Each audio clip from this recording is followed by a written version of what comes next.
na finally kayo po ay na-elect as SPO. Nagpapasalamat ako sa ating mga kasamahan at sa tiwala na ibinigay nila sa atin.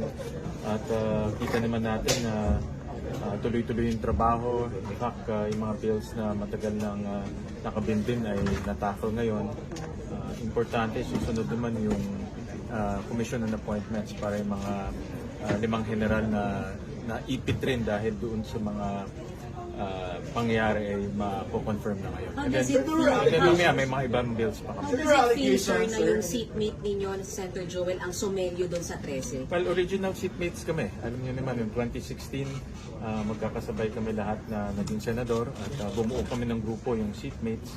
At kasama namin si Senator Sani Angara at si ngayon Mayor Nancy Binay. So I'm very happy na magkasama kami ulit at alam ko si Senator Joel very serious yan sa trabaho. Kanina nakita naman natin.